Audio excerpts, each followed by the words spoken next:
Assalamualaikum warahmatullahi wabarakatuh. Perkenalkan, nama saya Ramayani Putri dengan nomor NIM 20042260. Saya dari Prodi Ilmu Administrasi Negara. Kali ini saya membuat video guna memenuhi tugas dari mata kuliah Sistem Informasi Manajemen dengan dosen pengampu Bapak Iip Permana, ST.MT. Di video kali ini saya akan memaparkan tentang tugas pertemuan 11 saya, yaitu yang pertama, sistem informasi manajemen bagi pelayanan publik. Dalam setiap organisasi, informasi merupakan bahan pokok bagi pembuatan keputusan. Informasi dapat menyokong penuh bagi pembuatan keputusan apabila berlangsung dalam sebuah sistem. Unit pelayanan publik yang menggunakan sistem informasi manajemen memiliki pengaruh langsung terhadap kepuasan masyarakat dalam pelayanan surat izin usaha perdagangan. Dengan kata lain, terjadinya perubahan sistem informasi manajemen semakin baik akan mempengaruhi kepuasan masyarakat yang semakin baik. Kinerja pelayanan unit pelayanan publik juga berpengaruh langsung terhadap kepuasan masyarakat dalam penyelenggaraan pelayanan SLP. Hal ini dapat diartikan bahwa terjadinya perubahan kinerja pelayanan yang semakin baik pula. Selanjutnya, sistem informasi manajemen sebagai penunjang kinerja organisasi.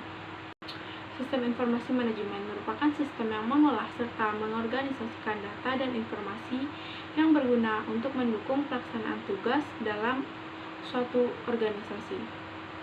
Suatu perusahaan akan menggunakan sistem informasi untuk meningkatkan atau membantu para karyawan agar dapat menunjang kinerja mereka. Proses-proses dalam bisnis yang sebelumnya tidak menggunakan sistem informasi manajemen akan memakan waktu yang cukup lama. Dengan menggunakan sistem informasi manajemen, proses bisnis akan memiliki keuntungan bagi perusahaan karena proses bisnis dapat dipermudah. Dalam penggunaannya, sistem informasi manajemen memiliki sistem yang dapat membantu kinerja karyawan dalam perusahaan. Selanjutnya, sistem informasi manajemen sebagai penyalur informasi dengan cepat. Dengan kemajuan teknologi, informasi setiap lembaga dan instansi pemerintahan mulai menerapkan sistem informasi manajemen berbasis komputer dalam setiap kegiatan operasionalnya guna meningkatkan kualitas layanan kepada masyarakat. Pengimplementasian sistem informasi manajemen berbasis komputer ini sudah harus dimulai dalam setiap tugas dan kegiatan di segala bidang dengan tujuan agar mereka mampu menyajikan serta menyalurkan sebuah informasi dengan cepat dan akurat, sebagaimana yang dibutuhkan oleh masyarakat selama ini.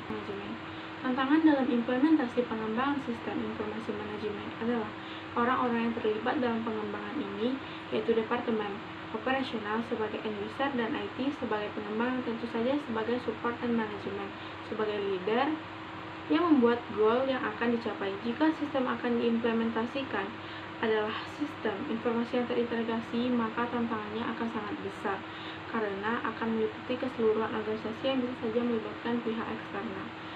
Selanjutnya, ancaman dalam penerapan sistem informasi manajemen. Ancaman terhadap sistem informasi manajemen dibagi dua. Yang pertama ada ancaman aktif mencakup kecurangan, kejahatan terhadap komputer. Yang kedua ada ancaman pasif mencakup kegagalan sistem, kesalahan manusia, dan bencana alam. Kelemahan dalam penerapan sistem informasi manajemen. Yang pertama, bertambahnya angka pengangguran. Hal ini berdampak untuk lingkungan sosial. Yang kedua, keamanan yang mengharuskan untuk canggih, adanya penyimpanan data dan informasi yang bersifat penting dan tersimpan pada suatu server atau database mengharuskan adanya keamanan yang canggih juga. Yang kelima, virus dalam penerapan sistem informasi manajemen.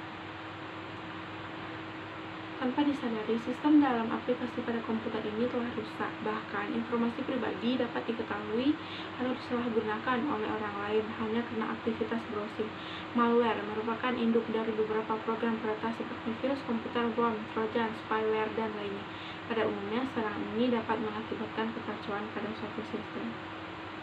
Serangan malware tidak hanya akan merugikan perusahaan dan pelanggan, namun juga reputasi bisnis dalam jangka waktu yang panjang.